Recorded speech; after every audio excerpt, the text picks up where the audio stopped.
आज रुक्मिणी जी के पत्र को पाकर के भगवान ने पूछा उद्धव से कि उद्धव मुझे कुछ सेना चाहिए, दोगे क्या?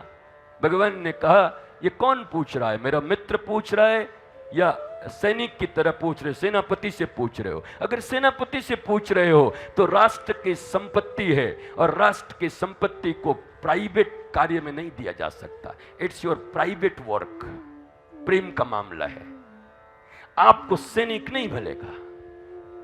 श्री कृष्ण, मैं तो अभी अगर किसी दिन पांडे जी, मैं बहुत जल्द बोलूंगा ही कभी ना कभी, कालिदास के रघुवंशम के ऊपर बोलूंगा कि भगवान राम, भरत और राज सत्ता के विषय में उनका क्या लिखना है। अगर भारत में उसका 10% पालन हो जाए तो भारत विश्व गुरु बन जाएगा। अगर केवल रघुवंशम के अनुसार राम की कथा कभी हो जाए तो। धानात् रक्षणात् भरणादपि रघुवंशम पिता पितरस्तासां केवलम जन्म हेतवे।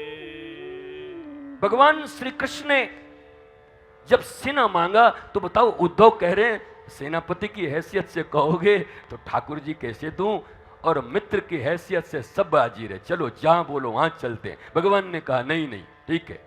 भगवान ने वहां पर उपस्थित थे सात्विकी, पर दारूक को बुलवाया। किसको बुलवाया?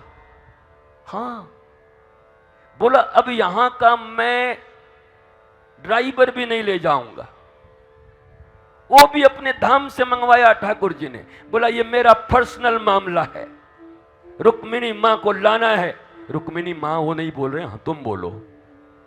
हाँ नहीं, रक्षाबंधन में कितने ऐसे, हमारा एक शिष्य था बनारस का श्याम मोहन, वो हम कहीं जा रहे थे यात्रा में और सब महिलाएं बैठी थी उसमें, और उसको ड्यूटी था सबको उतारने के लिए। आइए बहन जी, आइए बहन जी, आइए बहन जी। पत्नी का हाथ पकड़ के बोला आइए बहन जी। पत्नी बोला मारूदारी के बहन जी कह रहे है।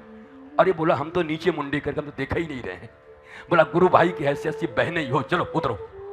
तो बहन जी करके भगवान ने कहा ये मेरा निजी मामला है, मैं चाहता हूं। तारुक को बुलवाए गए। तो बड़ा प्यारी बात है, हमारा गला तो साथ नहीं दे रहा है, नहीं तो इतना सुंदर ये महाराज 1x से लेके 3x तक तो हम बोलते हैं, 3 इंटू इस भाषा में डर कि आपको भी मजा आ जाए, पर थोड़ी एक कोशिश कर लेते हैं, हो जाए तो हो जाए, देखते हैं। भगवान गए, जाने के बाद भगवान ने जैसे ही वहां पर पहुंचे तो देखा चारों तरफ महाराज पूरी की पूरी कौंडन्यपुर में तो इतनी सुरक्षा व्यवस्था लगी है मत पूछो। शिशुपाल को पता था ये छोड़ने वाला है नहीं, ये कन्हैया, ये कितना भी कर लूं। जरासंध, चारों तरफ से लोग आए हुए हैं, चारों तरफ के राजाओं के रथ, और जैसे बहुराष्ट्रीय सैनिक होते हैं ना, कहीं कहीं जाते हैं, कभी काबुल में जाते हैं, कभी नाटो की जाती है, तो वैसी बहुराष्ट्रीय सैनिक पूरा घूम रहे हैं कौंडन्यपुर में।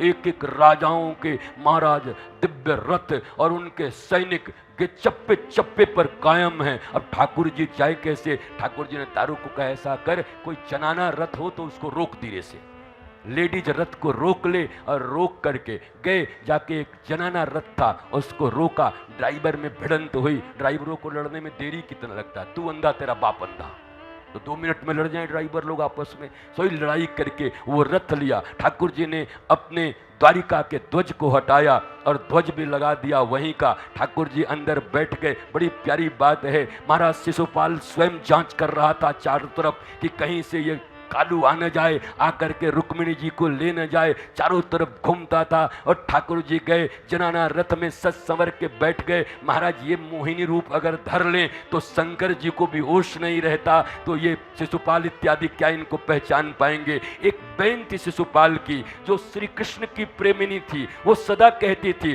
तू कितना भी व्यवस्था कर ले, विवाह तो होगा श्री कृष्ण के साथ, तू खाली हाथ ही रहेगा, तो कछु नाई मिल व्यवहार है। वो श्री कृष्ण की महाराज बहुत प्रेमी रुक्मिणी थी, शिशुपाल की बहन, वो आ नहीं रही थी, लेकिन भगवान भीतर उसकी बहन का स्वरूप बना करके बैठ गए। रथ जाने लगा, शिशुपाल ही आकर के महाराज आरटीओ की तरह चेकिंग किया, कौन है? बोला आपकी बहन जी आ गई हैं। अरे वो आ गई, रूठ गई थी, कहाँ है मेरी बहन जी? भीतर महाराज मुख किया, वो नियम था भाई बहन का, जब वो बहन रूठती थी किसी बात पर तो शिशुपाल का नाक नोच लेती थी। जैसे ही शिशुपाल ने मुख अंदर किया, ठाकुर ने जोर से नाक को नोचो, बोला वहां सही सही समझ गए, वो यही है, लेकिन आजकल बड़ी तगड़ी हो गई है, नाक बड़ी जोर से नोच दिया, ले जाओ, ले जा करके जहां रुक्मिणी का रथ है वहां जा करके लगा दो। वहां महाराज गौरी के मंदिर में जा करके चारों तरफ सैनिकों की भीड़ लगी है, हाथियों पर, महाराज घोड़ों पर, ऊंटों पर, जगह जगह देश देश के सैनिक लगे हुए हैं।